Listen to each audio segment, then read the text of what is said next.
Oke, assalamualaikum warahmatullahi wabarakatuh. Jumpa kembali dengan saya Pendekar Umbrus, channel yang baik hati dan tidak sombong. Apa kabar para subscriberku yang baik hati dan tidak sombong, para pejuang kondangan, para penikmat proses, dan tentunya untuk para subscriber baruku dan yang belum subscribe, silakan subscribe dulu, karena dengan subscribe itu otomatis Anda berteman dengan saya dan insya Allah akan saya bimbing sampai juara ya teman-teman ya. Sepengalaman saya, setahu saya dan sepemahaman saya tentang dunia lovers teman-teman. Jadi jangan lama-lama lagi, ayo subscribe dulu ya teman-teman ya. Pada treatment kali ini saya akan membahas tentang lovers yang kepo teman-teman. Entah itu balibu, entah itu dewasa. Kalau menurut saya pribadi, burung kepo itu biasanya terjadi di balibu teman-teman. Karena apa? Karena burung balibu itu belum berpengalaman. Ya jelas kepo teman-teman ya. Biasanya burung-burung yang kepo itu biasanya nomor satu itu burung yang paruh putih teman-teman ya. Jadi itu versi saya, sepengalaman saya itu biasanya balibu kalau yang paruh putih biasanya kepo, kecuali paruh putih tersebut terahnya dari paruh putih vs paruh merah. Biasanya kalau betinanya yang paruh merah itu biasanya walaupun anaknya paruh putih biasanya mengikuti sifat dari betinanya teman-teman. Jadi jangan menjustis bahwa burung putih itu semua itu kepo semua ya teman-teman ya. Ini sepengalaman saya, sepengalaman teman-teman juga yang WA ke saya, masuk ke saya. Jadi untuk minta tolong dibikinin konten lovebird kepo teman-teman. Biasanya lovebird kepo itu nomor satu tadi paruh putih dan biasanya yang berjenis kelamin betina. Apalagi teman-teman banyak yang tanya, "Bang, bagaimana Bang caranya balibu single factor?" Nah, di situ saya bikin pusing. Saya mau jawab apa teman-teman? Karena apa? Adanya burung kepo itu balibu yang tidak pernah melihat burung lovebird lain. Otomatis kalau di single factor ya tidak pernah lihat burung lain. Jadi jangan salahkan nanti kalau di gantangan itu kepo. Apalagi sekarang balibu sekarang itu rata-rata itu sardot semua. Apa sih sardot? Ngeriwik-ngeriwik sambil tidur.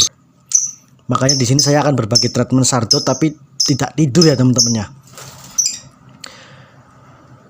Syarat utamanya teman-teman ya harus milih bahan itu balibu entah terah panjang, entah ombyokan, entah beli dari pasar.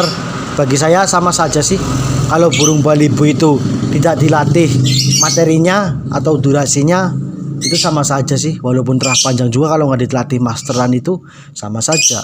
Makanya balibu saya selalu menerangkan teman-teman itu harus dilatih pernapasannya dengan cara renang. Itu lebih efisien, lebih cepat prosesnya daripada yang umbar. Karena apa? Kalau umbar itu butuh lari-lari. Sedangkan kita gak mungkin dong burung-burung di gusah sana sini kan seperti itu. Apalagi kalau burung jinak di gusah-gusah, di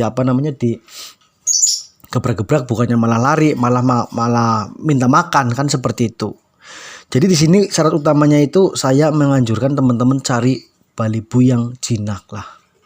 Kenapa saya menyarankan balibu yang jinak? Ya karena yang giras itu prosesnya double teman-teman. Sebelum membahas topiknya, saya akan cerita dulu ini syarat-syarat teman-teman mau beli balibu ya teman-teman. Kalau yang giras itu doublenya kita harus menjinakkan dulu. Kita harus mengenalkan kegantangan ya, walaupun burung jinak juga kita kenalkan, tapi kan lebih mudah dibanding burung yang giras. Kalau burung yang giras lihat orang juga takut, ditepukin orang juga takut, apalagi diteriak-teriakin, kan double teman-teman. Tugas kita itu double prosesnya. Jadi di sini saya menerangkan yang singkat saja. Teman-teman ya harus punya bahan itu yang dari loloan, yang jinak lah, modalnya jinak dulu.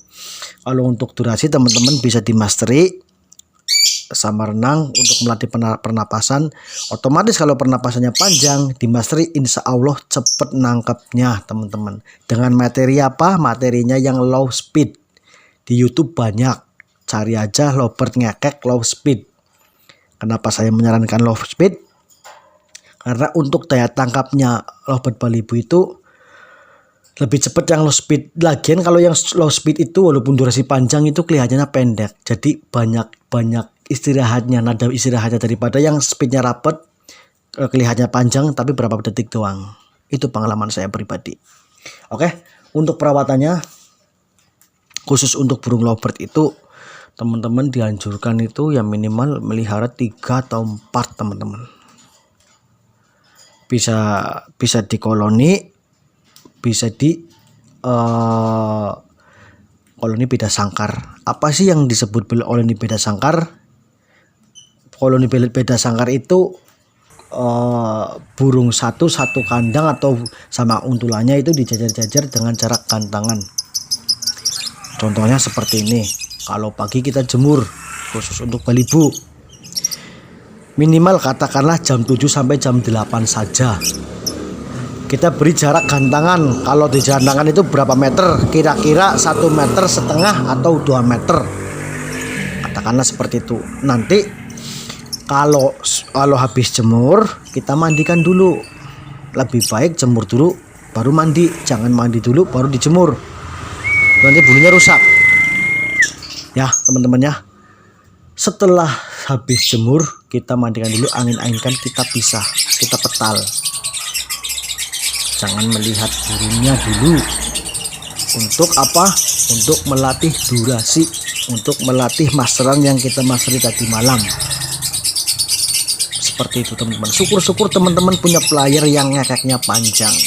Itu lebih cepat nangkepnya daripada pakai MP3. Sama juga fungsinya MP3, tapi lebih cepat nangkepnya burung yang asli. Seperti itu teman-teman ya. Untuk MP3 saya sarankan masterannya kalau malam saja. Kalau kita mau tidur, andai kata kita mau tidur jam 8 atau jam 9, kita pakai HP aja sambil dicas. Sampai pagi nggak apa-apa teman-teman, nggak perlu dikerodong, diablak saja. Tempel sama koloninya tadi, tempel rapet ya.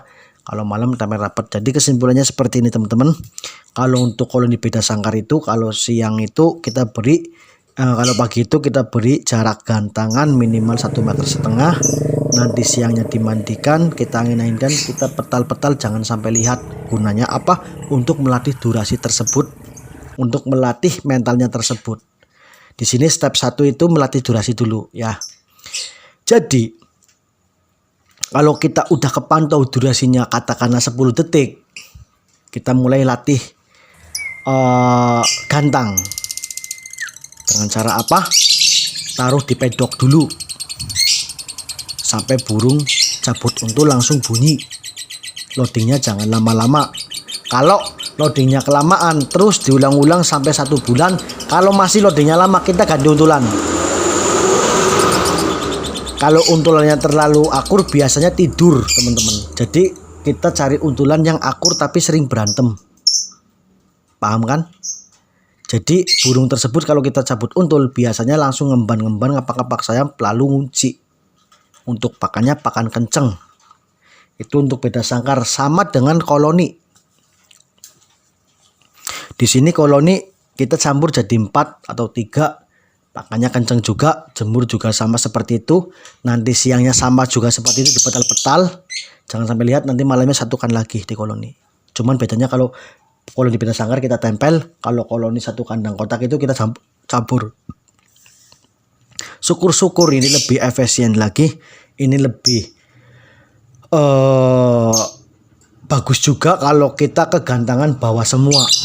Koloninya misalkan ada 3, ada 4 bawah semua, nggak pandang untulan.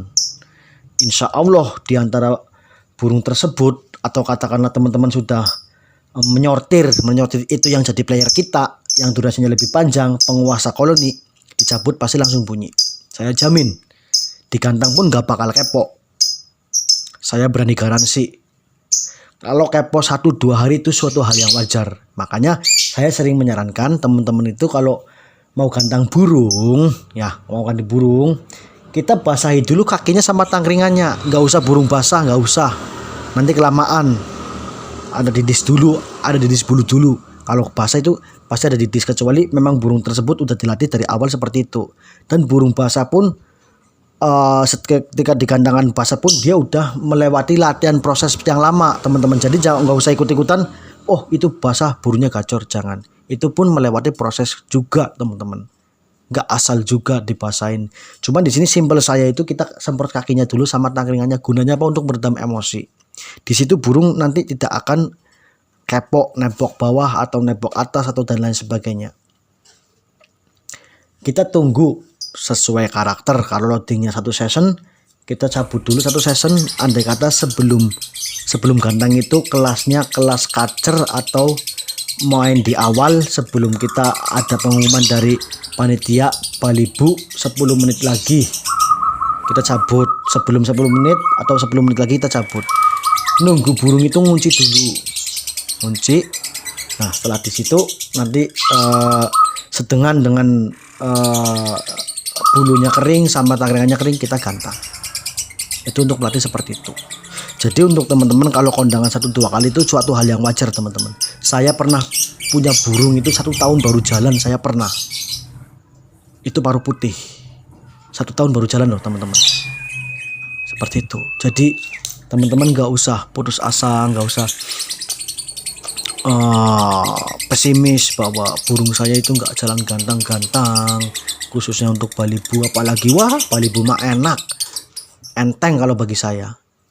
Di sini cuman bedanya kalau Balibu itu teman-teman harusnya yang jantan. Kalau yang betina biasanya awalnya kepo dulu, dan masa gantangannya itu 4 bulan biasanya langsung larinya inginnya ke kelas dewasa. Kalau betina seperti itu cepat sekali teman-teman. Adapun betina juga yang stabil banyak. Jadi saya tidak bisa menjustis burung itu sama semua. Cuman saya sarankan teman-teman di sini cari yang jantan.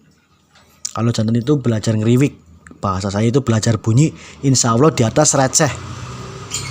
Seperti itu teman-teman ya. Jadi kepo itu kalau menurut saya pribadi itu faktornya tidak pernah melihat burung. Bisa jadi burung tersebut memang karakter. Kalau karakter juga saya tidak bisa ngomong apa lagi teman-teman. Saya sendiri kalau paruh putih kalau udah karakternya kepo udah susah. 1 tahun saya baru jalan. Itu paruh putih seperti itu, biasanya seperti itu. Tapi kalau merah ya khususnya yang kuning-kuning, saya juga paling seneng kalau burungnya warnanya kuning. Biasanya burungnya lebih receh, lebih rewel, lebih gacor. Itu kalau menurut saya pribadi seperti itu teman-teman. Kalau toh teman-teman sudah istilahnya melakukan treatment seperti saya sampai 1 bulan kok masih kepo-kepo terus, ganti lagi. Aku jamin di antara untulan 4 itu pasti ada yang bagus lagi. Seperti itu teman-teman ya. Jadi anggap saja kondangan itu awal meraih kesuksesan teman-teman. Cuman saya itu membagikan intinya seperti itu saja. Nggak ribet-ribet, nggak ini itu, nggak harus ini, nggak harus itu. Cukup diuntul saja, di koloni saja. Koloni beda sangkar bisa, koloni 1 kandang kotak bisa. Tadi saya sudah jelaskan di situ teman-teman ya. Untuk pemberian EF jagung setiap hari nggak apa-apa kalau ada. Kalau nggak ada 1 minggu 2 kali atau 3 kali nggak masalah. Seperti itu teman-teman ya. Kalau mau gantang silakan, kalau mau dikasih kangkung, kalau dikasih jagung nggak apa-apa. Dan di sini kalau kangkung itu biasanya menaikkan birahi, dan kalau kebanyakan biasanya tidur karena kangkung itu sifatnya lemes. Tapi kalau jagung kadar birahinya sedikit, cuman staminanya bagus. Tambahan lagi ya teman-teman ya. Kalau bisa dikasih madu TJ airnya, diberikan secukupnya saja. Gunanya apa? Untuk stamina. Seperti itu teman-teman. Jadi apabila ada yang kurang jelas, silahkan tanya di komentar. Insya Allah akan saya balas. Seperti itu ya teman-teman ya. Apabila sudah cukup jelas. Wassalamualaikum warahmatullahi wabarakatuh. Salam pendekar umbrus. Mantap.